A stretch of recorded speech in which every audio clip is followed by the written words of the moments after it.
Siang itu, langit di atas Kabupaten Bekasi berwarna kelabu pudar, seolah menyerah pada terik matahari yang membakar tanpa ampun. Aspal jalanan menguap, menciptakan fatamorgana di kejauhan, sementara debu beterbangan setiap kali sebuah kendaraan melintas dengan tergesa. Namun di tengah panas yang menyengat itu, seorang wanita muda berjalan tegap memasuki halaman sebuah kantor polisi resor yang ramai dan tampak semrawut. Namanya Sersan II Mirna. Usianya baru menginjak 25 tahun, namun postur tubuhnya yang tegap dan cara berjalannya yang mantap menyiratkan kedewasaan yang jauh melampaui usianya. Ia mengenakan seragam loreng Tentara Nasional Indonesia Angkatan Darat, melekat pas di tubuhnya yang atletis, seolah menjadi kulit keduanya. Sepatu bot militernya yang berat menghantam paving blok halaman dengan bunyi berdebam yang ritmis dan tegas, menarik perhatian beberapa pasang mata yang sedang berteduh di bawah pohon mangga. Rambutnya dipotong pendek, rapi, sesuai dengan peraturan militer yang ketat. Wajahnya yang putih bersih dan berbingkai rahang yang kokoh tampak dingin, menyembunyikan kobaran api amarah yang ditahannya dengan susah payah. Tidak ada senyum, tidak ada sapaan basa-basi. Matanya yang tajam menatap lurus ke arah gedung utama kantor polisi, seperti seekor elang yang telah mengunci targetnya, sebuah mangsa yang telah melewati batas kesabarannya. Mirna bukan sekadar prajurit muda biasa yang kebetulan lewat.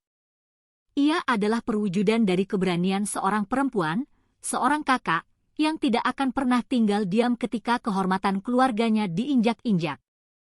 Kedatangannya hari itu bukan untuk bersilaturahmi atau sekadar mengurus surat-surat. Ia datang membawa beban kemarahan yang membara. Di balik ketenangan wajahnya yang terkendali, tersimpan dendam yang pekat atas perlakuan tidak adil yang menimpa Budi, adik satu-satunya. Motor bebek butut milik adiknya, kendaraan yang menjadi tumpuan hidupnya untuk pergi kuliah dan bekerja paruh waktu, seharusnya bisa diambil kembali secara sah setelah urusan tilang selesai. Namun, motor itu justru dijadikan alat pemerasan oleh seorang oknum aparat yang serakah. 7 juta rupiah, jumlah yang mustahil bagi keluarga mereka, dipaksakan sebagai tebusan jika ingin motor itu kembali. Sebuah angka yang menyakitkan, sebuah penghinaan yang tak bisa dimaafkan. Dan hari ini, Mirna memilih untuk tidak mengikuti jalur birokrasi yang berbelit dan seringkali tumpul. Ia tidak akan menulis laporan, tidak akan mengadu ke provos, tidak akan menunggu keadilan datang dengan sendirinya. Ia memilih datang sendiri ke sarang singa, siap mencabik siapapun yang berdiri di jalannya, siapapun yang membela ketidakadilan. Setiap langkahnya di halaman kantor polisi yang luas itu terasa berat, namun syarat dengan kepercayaan diri yang tak tergoyahkan. Para polisi yang kebetulan melihat ke arah jendela mulai memperhatikan. Sebagian dari mereka menyipitkan mata, mengenali seragam loreng itu, tetapi mereka tidak tahu bahwa di balik seragam itu ada hati seorang kakak yang terluka, yang tidak akan membiarkan adiknya diperas oleh orang yang juga berseragam. Suara langkah sepatunya menggema, seperti dentuman palu godam keadilan yang datang tanpa diundang, tanpa peringatan. Semua orang yang berada di halaman, dari tukang ojek yang mangkal hingga warga yang mengurus surat kehilangan, mulai menoleh. Siapa dia? Apa yang dia cari? Tapi Mirna tak menggubris tatapan penuh tanya itu. Baginya, hanya ada satu nama, satu wajah yang ingin ia temui, Aibda Rohman. Polisi Tambun korup yang harus mempertanggungjawabkan arogansinya di bawah matahari yang sama yang membakar kulit mereka semua. Mirna berhenti tepat di depan pintu utama kantor polisi. Ia menarik napas panjang, mengisi paru-parunya dengan udara panas Bekasi, lalu mendorong daun pintu kaca itu dengan keras. Pintu terbuka lebar, dan riuh suara aktivitas di dalam ruangan menyambutnya. Mirna siap menghadapi apapun yang menunggunya di dalam. Begitu melangkah melewati ambang pintu, Mirna langsung disambut oleh pemandangan yang jauh dari citra disiplin sebuah institusi penegak hukum. Udara di dalam ruangan terasa pengap, campuran antara aroma kopi tubruk yang kental, asap rokok kretek, dan bau kertas-kertas tua. Derit kipas angin langit-langit yang berputar malas di atas kepala menjadi musik latar yang monoton. Beberapa polisi memang terlihat sibuk. Di satu sudut, seorang petugas muda dengan wajah serius mengetik dengan cepat di atas keyboard komputer lamanya. Tumpukan berkas berwarna coklat menjulang di sisi mejanya. Di sudut lain, seorang polwan paruh baya dengan tekun memeriksa sebuah dokumen di bawah sorot lampu meja. Tapi pemandangan itu hanyalah sebagian kecil dari keseluruhan suasana. Sisanya adalah gambaran kontras yang mencoreng wibawa hukum. Sekelompok polisi yang lebih senior duduk bergerombol di dekat dispenser air, tertawa terbahak-bahak sambil menepuk punggung satu sama lain. Candaan mereka yang kasar menggema di seluruh ruangan. Sebagian bahkan bersandar malas di kursi dengan kaki di atas meja, asyik menggulir layar ponsel mereka tanpa peduli pada warga yang duduk menunggu di kursi antrean. Mereka mengobrol ringan, bertukar lelucon, seolah ruangan itu bukan kantor pelayanan masyarakat, melainkan sebuah pos ronda tempat mereka bersantai menghabiskan waktu.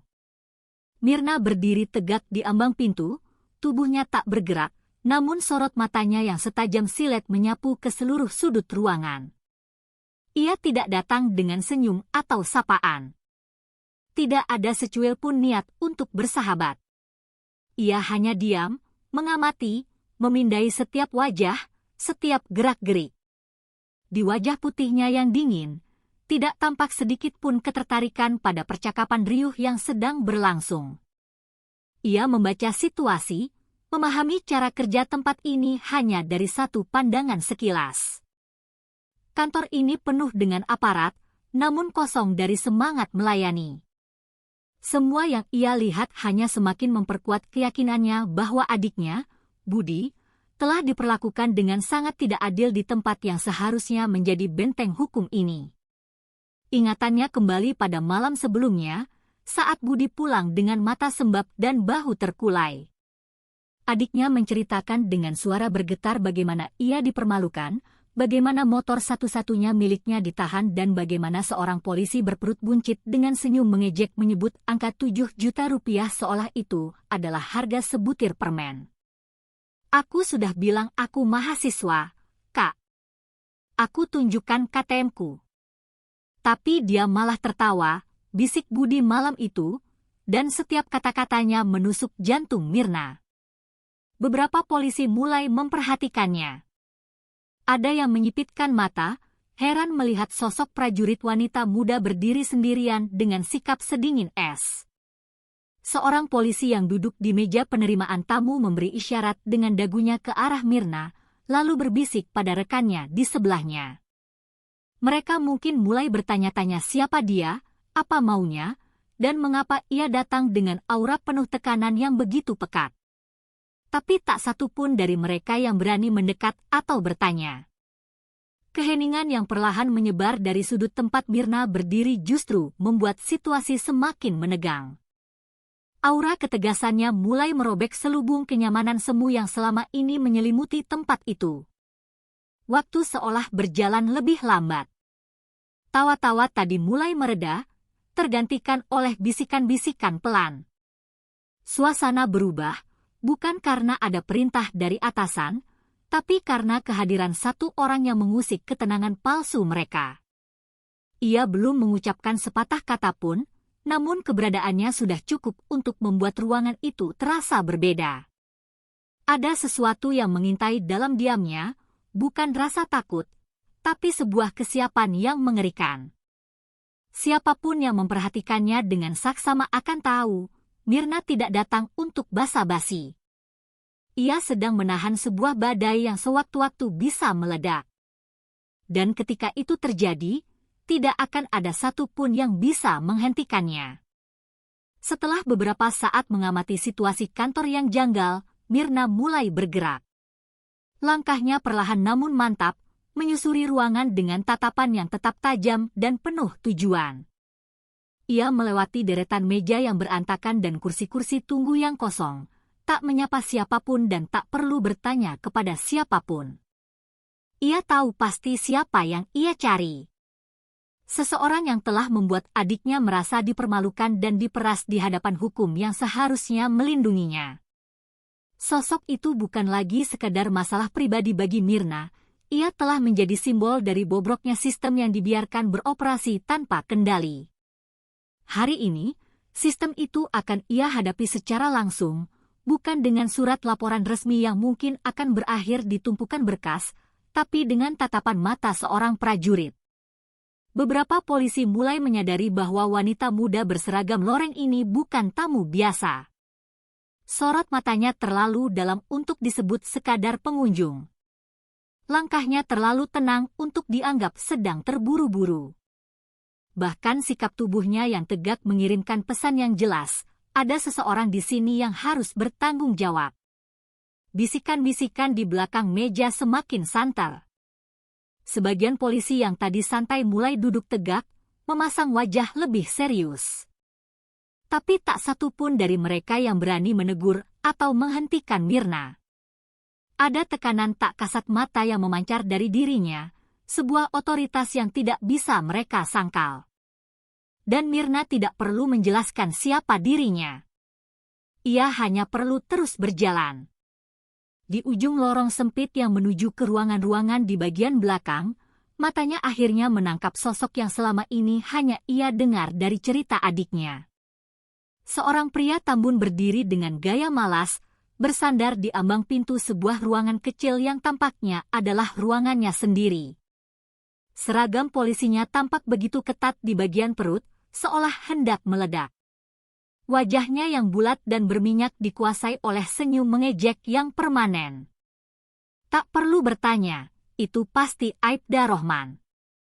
Tubuhnya yang besar, langkahnya yang berat saat ia sedikit bergeser, dan sorot matanya yang penuh arogansi adalah ciri-ciri yang digambarkan budi dengan sempurna.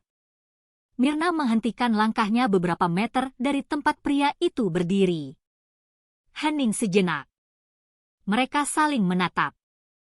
Tidak ada kata yang keluar dari mulut Mirna, tapi sikapnya yang menantang sudah cukup membuat Rohman mendongakkan kepalanya dengan kesombongan khas seorang lelaki yang merasa tak tersentuh oleh hukum.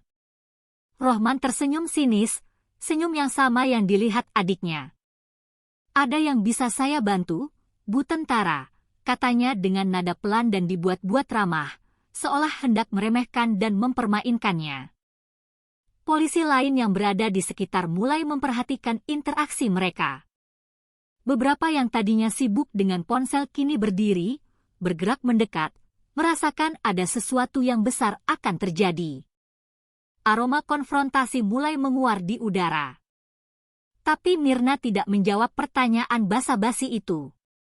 Ia hanya berdiri tegak, menatap lekat-lekat wajah lelaki itu, menahan segala amarah yang selama ini ia kumpulkan sejak mendengar adiknya dipaksa menyerahkan uang hasil kerja kerasnya ke tangan serakah yang seharusnya melindungi. Hari itu, ia tidak datang membawa amarah sembarangan. Ia datang membawa harga diri seorang kakak, martabat seorang warga negara, dan kehormatan seorang prajurit yang tahu bahwa batas kesabaran sudah dilewati terlalu jauh. Ketegangan memuncak saat Mirna mengambil satu langkah maju lagi, memperpendek jarak di antara mereka. Tidak ada lagi yang bisa ditahan. Dadanya membuncah dengan amarah yang dingin dan terkendali. Wajah putihnya terlihat semakin tegas, tanpa sedikit pun keraguan. Di tengah ruangan yang kini senyap, dipenuhi oleh puluhan aparat penegak hukum yang menjadi penonton, Mirna berdiri tegak. Ia menatap langsung ke dalam mata lelaki tambun yang masih bersandar di ambang pintu dengan angkuh. Lalu, dengan suara yang tidak keras namun tajam dan jernih, ia mengucapkan kalimat yang membuat seluruh ruangan terdiam seketika. "Kalau kau merasa benar, hadapi aku di halaman depan. Buktikan harga dirimu bukan di balik meja, tapi di bawah matahari." Kalimat itu meledak di udara seperti sambaran petir di siang bolong. Tak ada lagi basa-basi, tak ada ruang untuk negosiasi. Itu adalah sebuah tantangan murni, telanjang, dan tak bisa ditawar. Sejenak, suasana di kantor polisi itu membeku. para polisi yang tadi masih bersenda gurau kini seperti patung-patung lilin.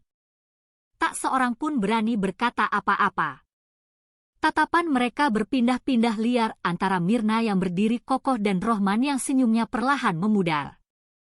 Mereka seperti sedang menyaksikan babak pertama dari sebuah drama besar yang tak terkendali. Beberapa dari mereka mulai berbisik sangat pelan, namun bisikan itu tak cukup kuat untuk menutupi suara detak jantung mereka sendiri yang kini seolah menggema di ruangan yang hening itu.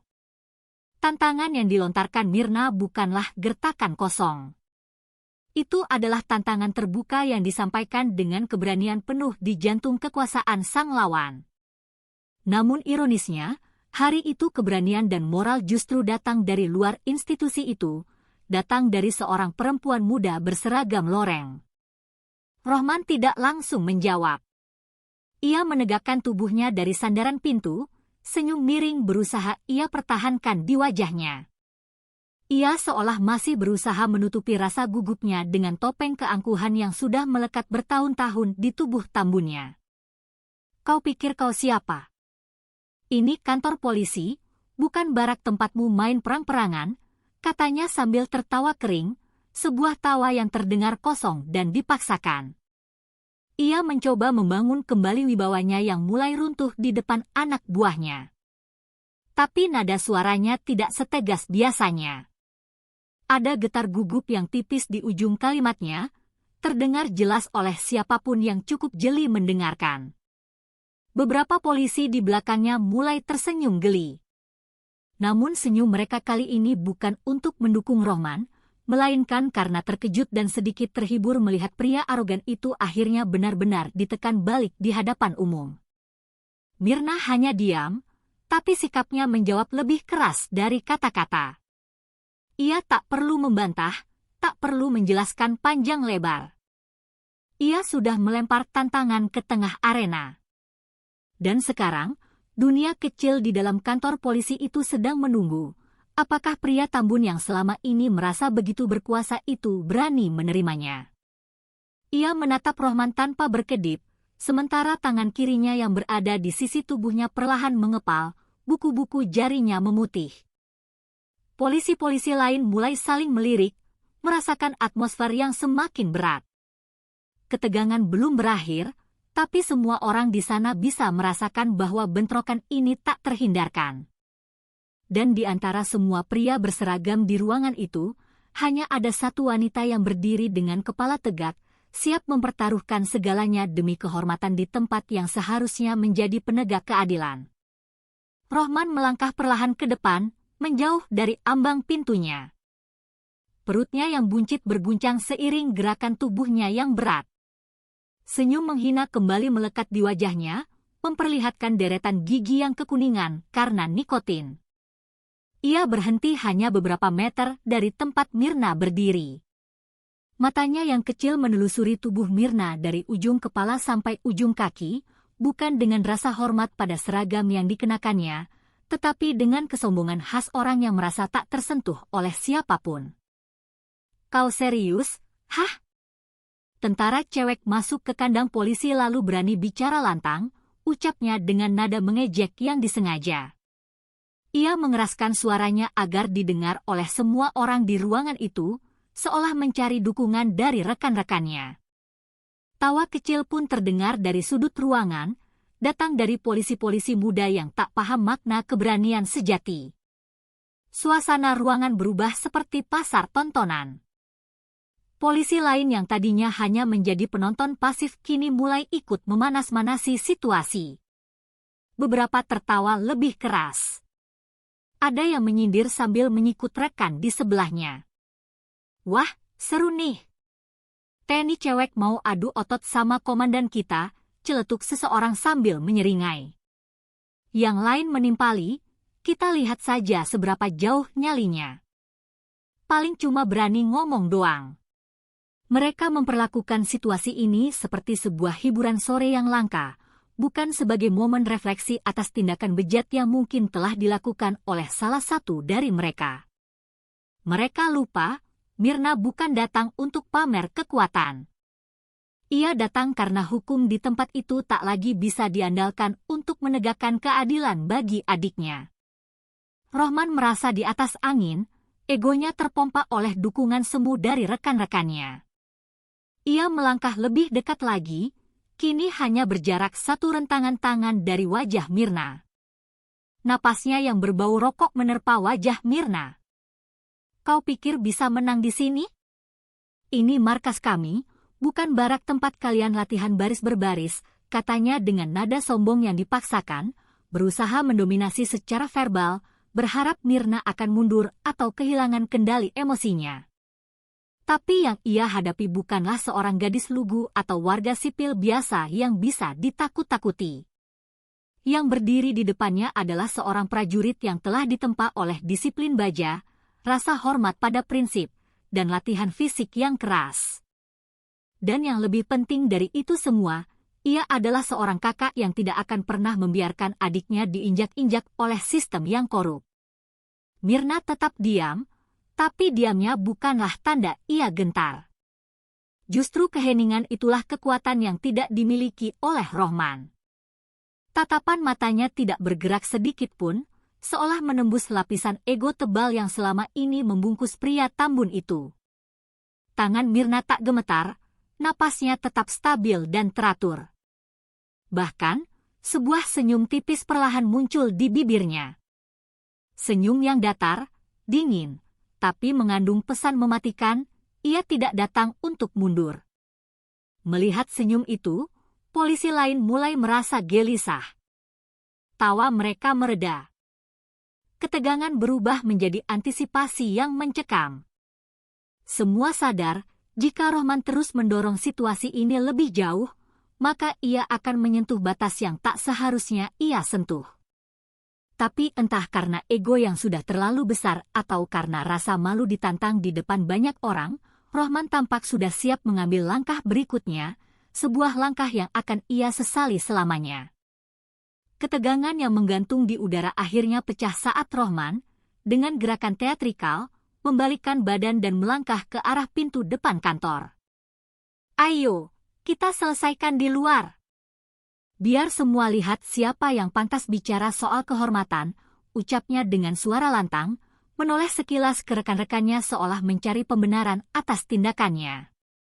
Tubuh tambunnya berguncang saat ia berjalan, namun langkahnya sengaja dibuat seolah penuh percaya diri.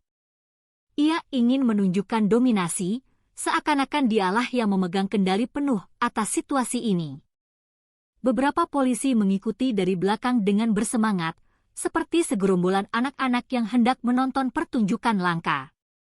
Mereka tidak sadar bahwa apa yang akan mereka saksikan bukanlah hiburan, melainkan sebuah penghakiman diam-diam atas sistem yang selama ini mereka lindungi dengan kebisuan mereka. Mirna menyusul di belakang, tak terburu-buru, namun setiap langkahnya penuh wibawa. Langkahnya ringan namun terukur, seperti seorang prajurit yang paham bahwa setiap gerak memiliki arti. Wajahnya tetap datar, tanpa ekspresi berlebihan. Ia tak mempedulikan sorakan-sorakan kecil atau pandangan sinis dari kerumunan polisi yang berkerumun di belakangnya. Baginya, halaman kantor itu bukan arena untuk pamer kekuatan, tapi sebuah altar untuk menegakkan kehormatan yang telah diinjak-injak. Ia tahu betul, hari ini bukan sekadar tentang membela adiknya, tapi juga tentang memberi pelajaran bagi setiap mulut arogan yang merasa kebal hukum hanya karena mengenakan seragam. Begitu pintu utama terbuka, cahaya matahari yang menyilaukan menyambut mereka. Halaman depan kantor polisi kini menjadi pusat perhatian. Beberapa warga yang kebetulan berada di sekitar ikut menoleh, menyadari adanya keributan yang tak biasa. Rohman melangkah lebih cepat, lalu berhenti di tengah halaman yang terbuat dari paving block. Ia berdiri dengan dada dibusungkan, kedua tangannya diletakkan di pinggang, gayanya seperti seorang raja di tanah jajahannya. Dengan angkuh, ia menunjuk-nunjuk lantai semen di hadapannya, menyuruh Mirna untuk berdiri di sana, sebuah gestur berlebihan yang justru mempermalukan dirinya sendiri. "Sini! Tunjukkan nyalimu! Jangan cuma bisa menggertak di dalam ruangan, teriaknya sambil tertawa kasar. Tapi Mirna tidak menjawab satu kata pun. Ia hanya melangkah dengan tenang hingga berdiri tepat di hadapan Rohman. Jarak mereka kini tak lebih dari 2 langkah. Matahari siang yang terik memantulkan kilat di emblem seragam lorengnya, membuat sosoknya tampak begitu mencolok di antara kerumunan polisi berbaju coklat. Ia berdiri tegak, tak terusik oleh cemoohan, tak terprovokasi oleh gaya sok kuasa yang ditunjukkan lawannya. Sorot matanya tidak goyah. Tatapannya lurus, setajam pisau, seolah menembus lapisan ego Rohman yang sebenarnya mulai retak. Dan pada saat itu juga, meski tanpa sepatah kata pun terucap, semua orang yang menonton bisa merasakan bahwa yang berdiri di hadapan mereka bukan sekadar tentara muda, melainkan perwujudan dari kekuatan disiplin dan ketegasan yang tidak bisa dibeli dengan pangkat ataupun fasilitas.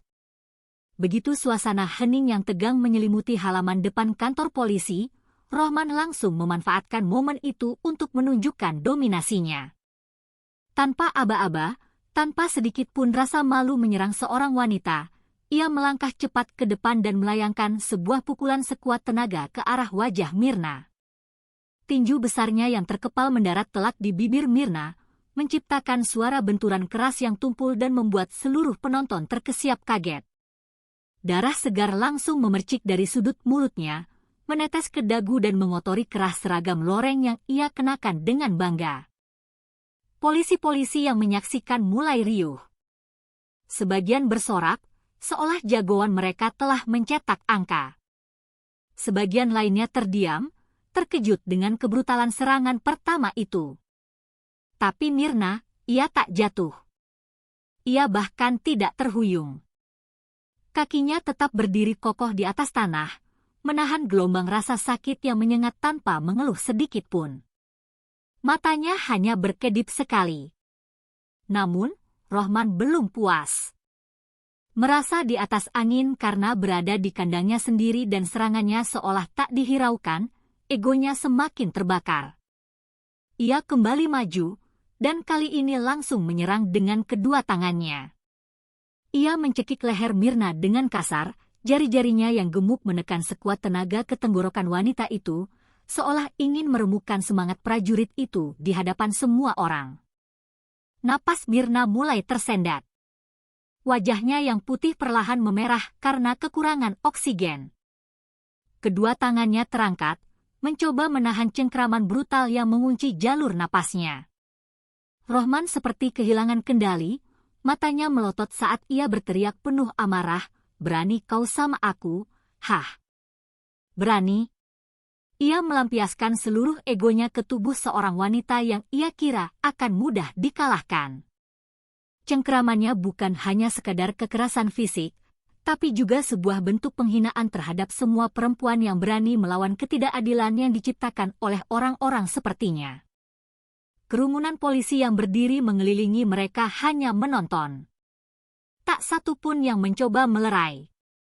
Tak satu pun yang bersuara untuk menghentikan aksi biadab itu. Mereka membiarkan Mirna dicekik seolah ia adalah binatang buruan. Seolah ini hanyalah tontonan liar untuk mengisi waktu kerja mereka yang kosong. Beberapa dari mereka bahkan menyeringai, menikmati adegan yang mereka pikir akan berakhir dengan kekalahan memalukan bagi seorang wanita tentara yang lancang. Mereka salah besar. Mereka belum tahu siapa yang sedang mereka saksikan. Mirna bukan datang untuk menunjukkan kelemahan. Ia datang untuk menampar keras semua kesombongan yang berdiri atas nama kekuasaan. Dan di tengah tekanan yang nyaris meremukkan tenggorokannya, sorot mata Mirna tidak pernah padam. Meski darah menetes dari bibirnya yang pecah, meski lehernya nyaris terkunci sepenuhnya oleh tangan kasar Rohman, tatapannya justru semakin tajam, semakin fokus. Di dalam hatinya, tekadnya tidak bergeser sedikit pun. Ia membiarkan serangan itu masuk bukan karena ia lemah, tapi karena ia tahu, waktu untuk membalas akan datang. Dan saat itu tiba, ia tidak akan menahan apapun. Semua yang menyaksikan hari itu akan tahu bahwa keadilan tidak selalu perlu berseragam coklat untuk berdiri tegak.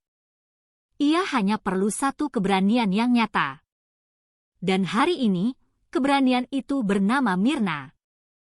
Tubuh Mirna masih dalam cengkeraman Rohman, napasnya semakin pendek, namun matanya tak pernah goyah. Ia bukan prajurit yang mudah dirobohkan hanya karena serangan kasar dan teriakan pongah. Di saat banyak orang mungkin sudah ambruk karena panik dan sakit, ia justru menyalakan kekuatan dari dalam dirinya, mengubah rasa sakit menjadi bahan bakar.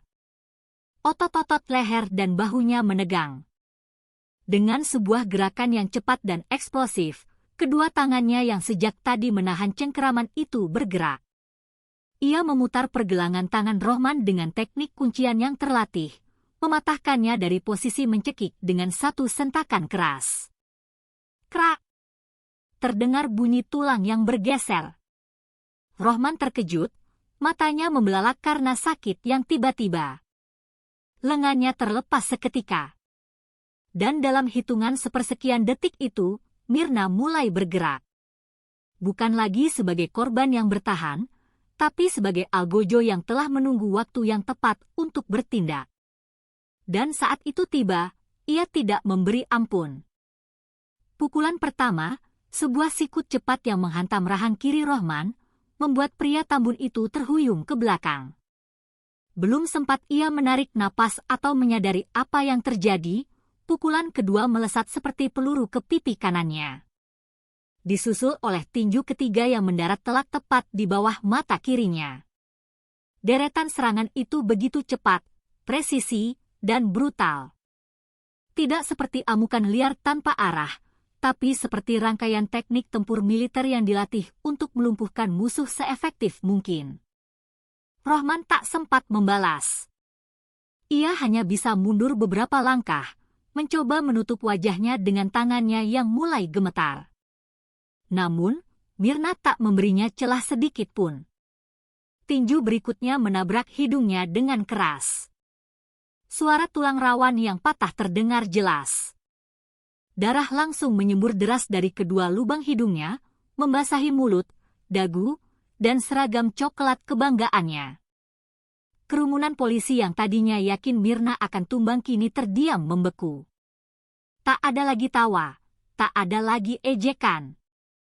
Yang ada hanyalah bunyi pukulan, buk, buk, buk, yang bergema di udara panas, menghantam wajah sosok yang selama ini mereka takuti sekaligus hormati dengan keliru.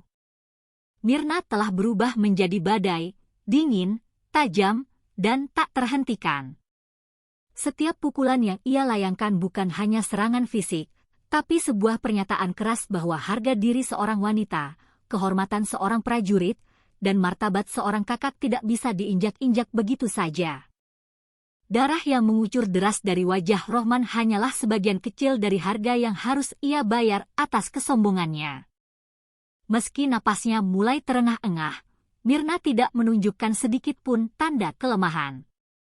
Wajahnya memerah karena luapan tenaga, bukan karena ketakutan. Dia berdiri tegak di hadapan Rohman yang kini mulai limbung, matanya membelalak ngeri, mulutnya terbuka setengah seolah ingin berteriak tapi tak mampu berkata apa-apa. Darah terus mengalir dari hidungnya, menodai simbol kewenangan yang selama ini ia salah gunakan. Tapi Mirna tahu, ini belum selesai. Ia tahu pelajaran sejati belum diberikan sepenuhnya. Dan dalam hatinya, ia sudah bersiap untuk gerakan terakhir, bukan untuk membalas dendam, tapi untuk menyelesaikan ketidakadilan yang sudah terlalu lama dibiarkan bernanah. Setelah serangkaian pukulan telak yang membuat Rohman limbung dan berlumuran darah, Mirna berdiri tegak di hadapan tubuh Tambun yang nyaris tak mampu lagi berdiri itu. Napasnya memburu, namun tatapannya tetap stabil, dingin, dan penuh kendali. Inilah saatnya untuk mengakhiri semuanya. Di tengah sorot mata puluhan polisi yang masih tertegun, tak percaya dengan pembalasan yang begitu cepat dan dahsyat, Mirna bergerak dengan kecepatan kilat. Ia merendahkan tubuhnya, lalu menyusupkan lengannya ke bawah ketiak dan punggung Rohman dengan teknik angkatan yang sempurna. Lalu, dalam satu tarikan yang mengerahkan seluruh tenaga dan disiplin latihannya, tubuh besar itu mulai terangkat dari tanah. Tidak ada yang menyangka. Seorang pria sebesar Rohman, dengan berat yang mungkin 2 kali lipat dari tubuh Myrna, diangkat dengan mudah oleh seorang tentara wanita yang digerakkan oleh amarah suci dan kehormatan. Tubuh Rohman terangkat perlahan, kakinya tak lagi menapak tanah, hingga sejajar dengan bahu Myrna, lalu naik lebih tinggi lagi. Dalam sekejap, seluruh halaman kantor polisi itu terdiam. Mereka menyaksikan sebuah pemandangan yang tak masuk akal. Seorang perempuan muda mengangkat seorang polisi tambun ke atas kepalanya seolah mengangkat karung beras. Sorak-sorai telah lama terhenti. Kini yang terdengar hanyalah desahan kaget dan langkah-langkah kecil dari para polisi yang tanpa sadar mundur beberapa langkah karena syok. Seragam coklat Rohman berkibar-kibar di udara. Wajahnya yang sudah babak belur kini tak mampu lagi menyembunyikan rasa takut yang luar biasa. Semua arogansi, semua kesombongan, semua cemoohan yang tadi ia lontarkan seolah luruh di udara, bersamaan dengan tubuhnya yang menggantung tak berdaya. Dan tanpa memberi waktu lebih lama, Myrna mengeraskan otot punggung dan kakinya, lalu dengan satu hentakan terakhir yang brutal, ia membanting tubuh Rohman ke lantai paving blok di hadapannya dengan keras. Bruk! Suara tubuh yang menghantam lantai semen itu menggema ke seluruh penjuru halaman. Bunyi itu lebih keras daripada teriakan apapun, lebih tajam dari hinaan manapun. Tubuh Rohman memantul sebentar sebelum akhirnya tergeletak tak bergerak. Matanya terpejam, napasnya yang berat terdengar sekali, lalu senyap. Ia pingsan. Para polisi hanya bisa menatap, membeku di tempat masing-masing, menyaksikan, komandan, mereka roboh dalam satu gebrakan yang menghancurkan wibawa. Myrna berdiri tegak, tak menoleh ke siapapun. Darah masih mengalir dari bibirnya yang sobek, tapi tubuhnya tetap kokoh seperti batu karang. Ia tidak menjerit, tidak berteriak, tidak merayakan kemenangannya. Ia hanya memandang tubuh tak sadarkan diri itu dengan tatapan dingin, lalu menarik napas perlahan. Ini bukan soal menang atau kalah. Ini adalah soal memberi batas. Batas untuk kesombongan, batas untuk penyalahgunaan kekuasaan, dan batas untuk mereka yang mengira bisa menindas orang lemah tanpa konsekuensi. Dan hari itu, Myrna sendirilah yang telah menggoreskan batas itu dengan sangat jelas di tengah halaman kantor polisi, dengan kekuatan, keberanian, dan kehormatannya. Halaman kantor polisi itu kini senyap sunyi. Tubuh Aibda Rohman masih tergeletak tak bergerak di atas paving blok. Darahnya mulai menggenang kecil, mengering dengan cepat di bawah panas matahari yang masih menyengat. Di sekelilingnya, para polisi berdiri membatu. Tidak ada yang berani maju, tidak ada yang sanggup bicara, bahkan untuk sekadar memeriksa kondisi rekan mereka yang terkapar. Mereka baru saja menyaksikan sesuatu yang tak pernah mereka bayangkan, seorang wanita, seorang prajurit muda, telah mengalahkan seorang perwira senior mereka di markasnya sendiri. Bukan hanya dikalahkan, tapi dipermalukan sehina-hinanya di hadapan semua mata yang selama ini diam terhadap ketidakadilannya. Tak ada satupun dari mereka yang bersuara. Diam mereka bukan karena hormat, melainkan campuran antara rasa takut, malu, dan mungkin sedikit kekaguman yang tak ingin mereka akui. Myrna berdiri sejenak, napasnya mulai teratur. Ia menatap satu persatu polisi yang berdiri di sekelilingnya. Tatapannya tidak lagi menantang, tapi dingin dan penuh makna, cukup untuk membuat mereka yang bertatapan dengannya menundukkan kepala tanpa perlu diperintah. Tak ada lagi kemarahan yang ia luapkan lewat kata-kata. Ia tahu, apa yang baru saja ia lakukan jauh lebih nyaring dari 1000 kalimat protes. Dengan pelipis yang sedikit lebam dan seragam yang kini ternoda oleh darahnya sendiri, ia membalikkan badan. Ia melangkah dengan mantap menuju area belakang kantor, tempat motor-motor sitaan diparkir, tempat motor butut adiknya ditahan secara tidak sah. Tidak ada yang berani menghentikannya. Tidak ada yang mencoba menanyakan surat-surat atau prosedur. Semua hanya bisa menonton langkahnya yang tegas sambil menelan ludah mereka sendiri. Beberapa polisi sempat saling menatap, seolah ingin memastikan apakah mereka masih bisa melakukan sesuatu untuk menjaga citra institusi mereka. Tapi tidak ada yang bergerak. Bagi mereka, hari ini bukanlah hari di mana mereka bisa berlindung di balik pangkat atau seragam. Mereka baru saja menyaksikan institusi mereka dihantam oleh keberanian satu orang, dan tak satu pun dari mereka yang sanggup melindunginya. Saat Mirna menemukan motor adiknya dan menghidupkannya, suara mesinnya yang serak terdengar seperti lonceng kemenangan yang membelah keheningan yang canggung. Ia tidak menoleh ke belakang. Ia tidak butuh tepuk tangan atau pengakuan. Kemenangan sejati tidak selalu berisik. Terkadang ia hanya berupa keheningan yang menggetarkan. Mirna melajukan motornya melewati gerbang kantor polisi dengan kecepatan sedang. Punggungnya tetap tegap meski kini berada di atas roda. Sorot matanya lurus menatap ke depan, meninggalkan halaman yang penuh dengan rasa malu dan wajah-wajah yang tertunduk. Tak ada selebrasi, tak ada sorak kemenangan. Tapi semua orang yang ada di sana tahu, apa yang terjadi hari itu akan tertanam dalam ingatan mereka selamanya. Seorang tentara wanita telah datang bukan untuk menyombongkan kekuatan, tetapi untuk menegakkan harga diri yang diinjak-injak. Dan ketika sistem hukum gagal memberi keadilan,